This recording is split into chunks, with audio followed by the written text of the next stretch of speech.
Navy Hall was used from 1765 to 1920 as a naval port for British and later Canadian troops. The dock rests on the banks of the lower Niagara River about 20 minutes north of Niagara Falls. Every diver will see strong evidence of local fishermen when they enter the water. The team is getting set up to enjoy a night drift dive.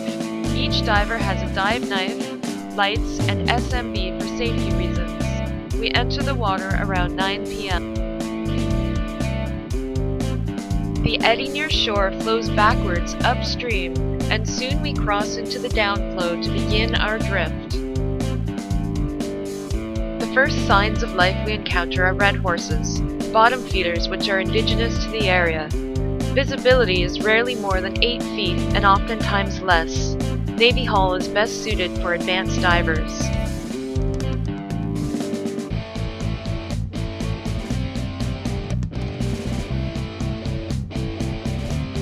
Jimmy spots a lake sturgeon swimming against the current. This gentle giant lives to a maximum of 154 years old and does not breed until it is 20 years old. Sadly, millions of kilograms of sturgeon were caught by a huge commercial fishery in the mid-1800s to early 1900s. Sightings are extremely rare, as it has all but disappeared from the Great Lakes.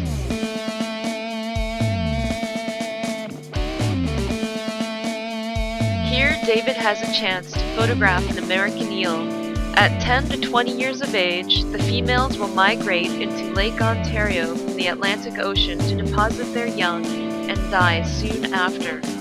Eel populations have declined steadily over the years.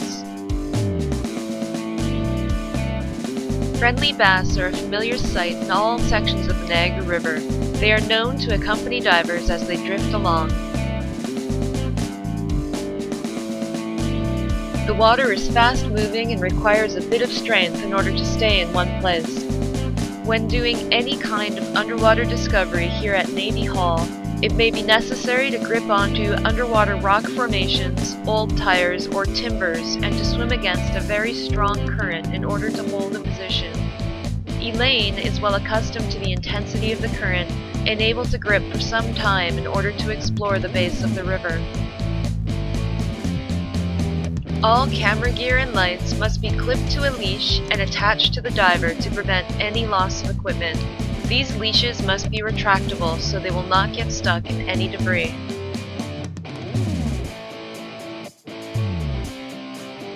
We are now 59 feet down, and Elaine picks up an interesting piece of debris, only to learn that it is plastic trash, just like many of the objects in this waterway.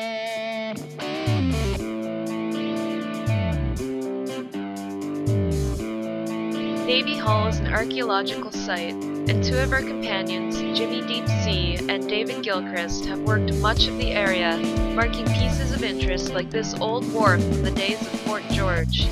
The archaeological pieces have been designated as protected by the Government of Ontario. In addition to the wharf, pottery and old glass bottles are frequently found here, but it is illegal for any person to remove the collection from the water.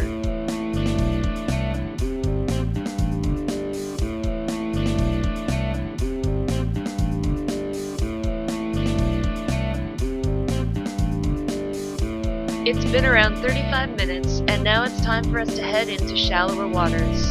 At around 30 feet, we'll hit the eddy to return us to our starting point at the Navy Hall dock.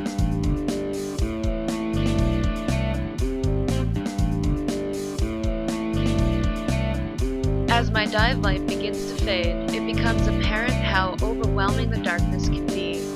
I can clearly spot Elaine off in the distance and begin following her light back to the dock at Navy Hall.